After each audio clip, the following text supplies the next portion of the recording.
నమస్కారం సిటీ న్యూస్కు స్వాగతం. గత 2-3 సంవత్సరాలుగా వివిధ జిల్లాలో తాళం వేసి ఉన్న ఇండ్లలో దొంగతనాలు జరుగుతున్న విషయమై దేవునిపల్లి నందు మరియు ఇతర పోలీస్ స్టేషన్లలో కేసులు నమోదు అయినవి.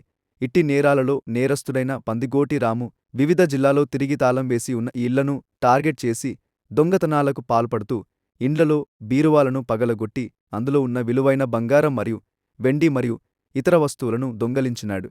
ఇట్టి కేసుల విషయంలో జిల్లా ఎస్పీ కామారెడ్డి గారు ఉత్తర్వుల మేరకు ఎస్పీ కామారెడ్డి గారు కేసులను ఛేదించుటకు 2 స్పెషల్ టీం ఏర్పాటు చేయడం జరిగింది.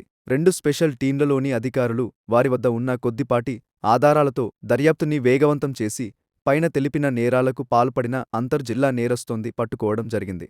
ఈ అంతర్జిల్లా నేరస్తుడు తాళం వేసి ఉన్న ఇళ్లను లక్ష్యంగా చేసుకుని తాళం వేసిన ఇంటి తలుపుల తలములను నునుపరాడు సాయంతో పగలగొట్టి ఇంట్లోకి ప్రవేశించి బీరువా తాళాలను పగలగొట్టి అందులో నుండి విలువైన బంగారం మరియు వెండి మరి ఇతర వస్తువులు దొంగిలించినాడు.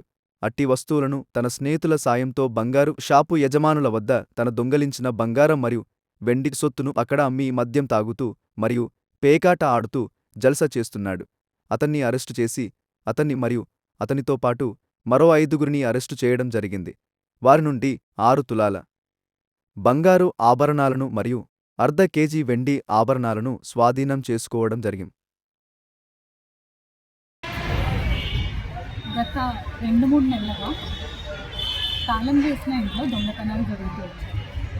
అయితే దేవన్పల్లిలో కూడా గత సంవత్సరం నవంబర్లో ఒక ఎఫ్ఐఆర్ నమోదైంది ఆ దొంగతనాలు. సో రీసెంట్గా ఎస్పీ గారి ఆదేశాల మేరకు 2 సెపరేట్ స్పెషల్ టీమ్స్ని పెట్టడం అనేది సిసిఎస్ వాళ్ళు అండ్ దేవన్పల్లి పోలీస్ స్టేషన్ వాళ్ళు ఇంకా కొద్ది చూసుకుంటూ విచారించడం జరుగుతుంది. అయితే ఈరోజు పొద్దున ఒక నేరస్తుడు అనుమానాస్పద స్థితిలో దొరికాడు. సో అతన్ని విచారించగా తెలిసింది ఏంటంటే అతని పేరు పడిగుంటి రాము. సో ఇతను ఏంటంటే రెగ్యులర్గా తాళం వేసిన ఇళ్ళని తనిఖీ చేసి ఆ తాళాన్ని ఒక రాడ్ తోటి పగలగొట్టి లోపలికి వెళ్తారని బీరువాని పగలగొట్టి ఇంట్లో ఉన్న బంగారం అండ్ వెండి వస్తువులను దొంగతనం చేస్తారు.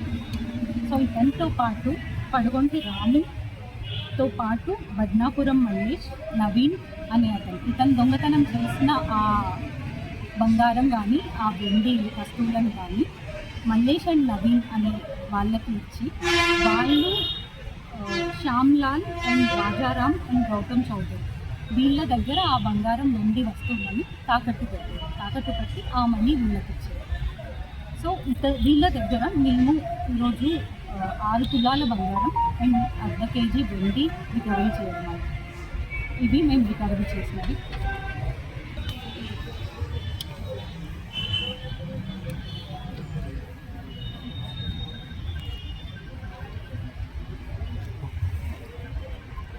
ఫర్దర్గా ఇంట్రాగేట్ చేస్తే తెలిసింది ఏంటంటే సేమ్ వీళ్ళే బోధన్, భీంగల్ అండ్ మేడ్చల్లో కూడా మొత్తం కలిపి 9 ఇంటి దొంగతనాలు చేసినట్టు తెలియదు.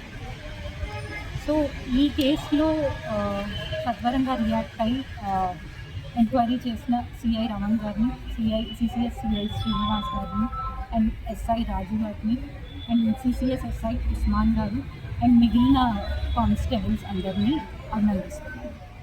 సో ప్రజలు ఒకటి మెయిన్గా సమ్మర్ టైంలో ఇంటి దొంగతనాలు ఎక్కువ అయ్యే ఛాన్స్ ఉంటుంది. సో మీరు తాళాలు వేసుకొని వేరే ఎక్కడైనా వెళ్ళినా మీ దగ్గరలో పోలీస్ స్టేషన్కి ఇన్ఫార్మ్ చేయండి. సో దట్ మా వాళ్ళు నైట్ పాట్రోల్ టైంలో ఆ ఏరియాస్లో తనిఖీలుగా చేస్తారు. అట్ ద సేమ్ టైం తాళాలు అవి వేసుకున్నప్పుడు ఆ కర్టైన్ డెఫినెట్గా ఉండేలాగా చూసుకోండి. అండ్ మోస్ట్ ఇంపార్టెంట్ థింగ్ ఏంటంటే సీసీటీవీస్ ఉంటే ఆ దొంగలకి భయం ఉంటుంది. సో ప్రజలందరికీ మేము రిక్వెస్ట్ చేసేది ఒకటి, సీసీటీవీస్ మీ ఇళ్లల్లో మీ ఏరియాస్లో సీసీటీవీస్ అరేంజ్ చేసుకోండి. అప్పుడు దొంగతనాలు పేదల సొంతింటి కల నిజం చేసే దిశగా ప్రజాప్రభుత్వం అమలు చేస్తున్న ఇందిరమ్మ ఇండ్ల పథకం మొదటి విడత లబ్ధిదారుల ఎంపికను అధికారులు పారదర్శకంగా పూర్తి చేయాలని రాష్ట్ర రెవెన్యూ సమాచార గృహ నిర్మాణ శాఖ మంత్రివర్యులు పొంగులేటి శ్రీనివాస్ రెడ్డి అన్నారు.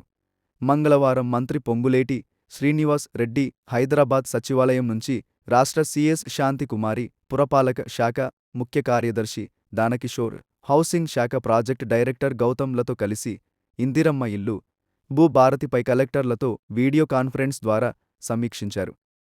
ఈ సందర్భంగా మంత్రి పొంగులేటి శ్రీనివాస్ రెడ్డి మాట్లాడుతూ, ఈ పేదవాడు సొంత ఇండ్లు నిర్మించుకునేందుకు ప్రభుత్వం 5 లక్షల రూపాయలను ఉచితంగా సబ్సిడీ కింద అందిస్తుందని, దేశంలో మరే రాష్ట్రంలో ఇంత పెద్దన సాయం అందడం లేదని, మిగిలిన రాష్ట్రాల్లో 1 లక్షల నుంచి 3 లక్షల వరకు ప్రభుత్వాలు సహాయం చేస్తుంటే మన తెలంగాణ ప్రభుత్వం ప్రతి ఇంటి నిర్మాణానికి 5 లక్షల రూపాయలను అందిస్తుందని మంత్రి తెలిపారు.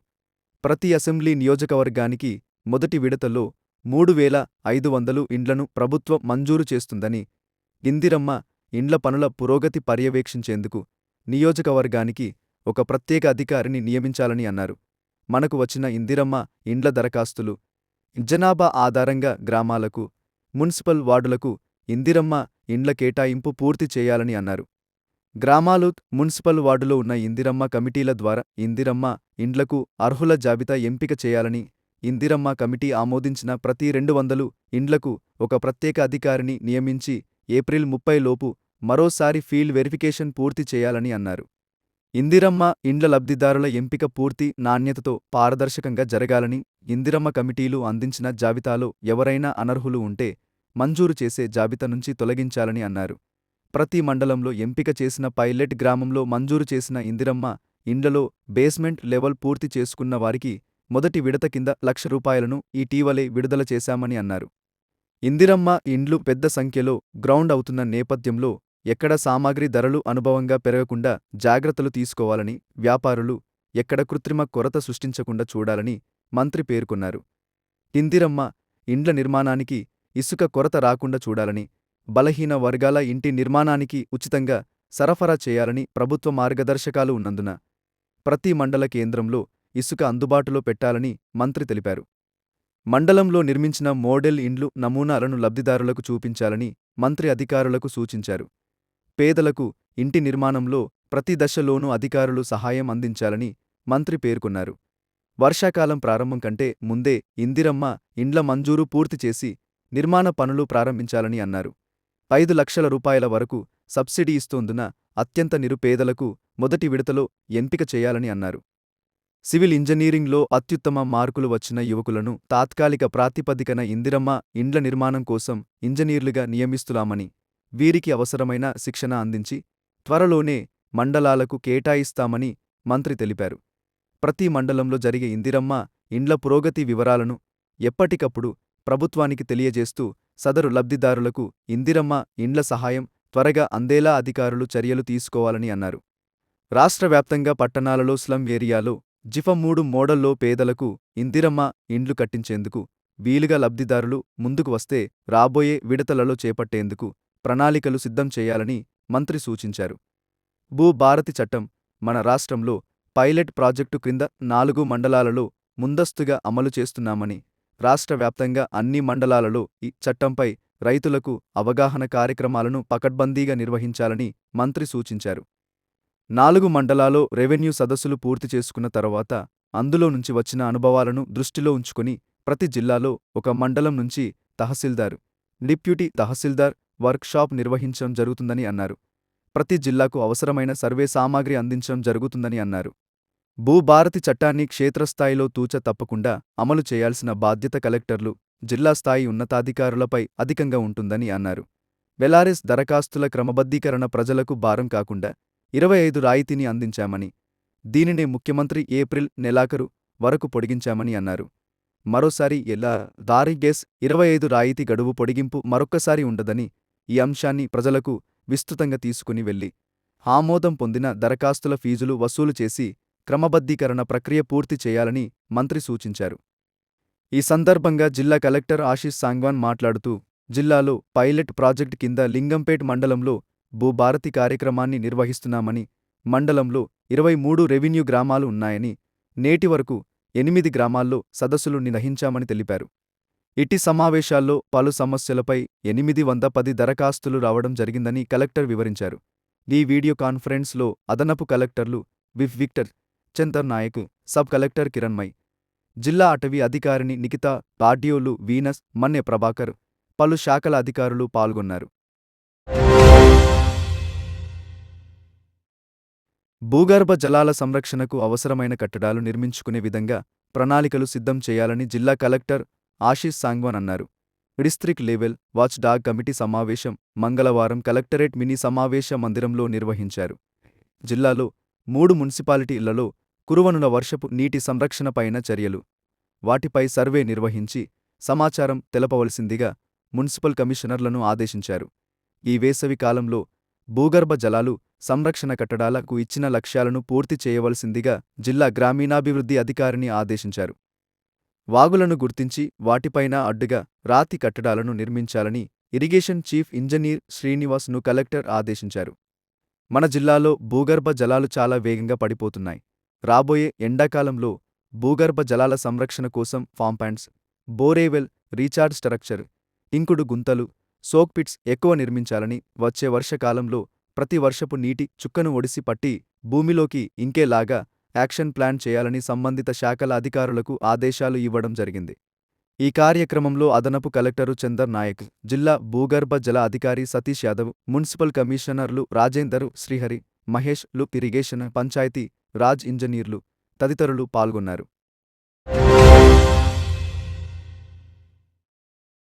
ఈరోజు కామారెడ్డి మార్కెట్లో పసిడి ధరలు 10 గ్రాముల బంగారం 1,01,500 వెండి 1,020 రూపాయలు. ఇంతటితో ఈనాటి వార్తలు సమాప్తం. తిరిగి మళ్ళీ మరుసటి వార్తల్లో కలుసుకుందాం.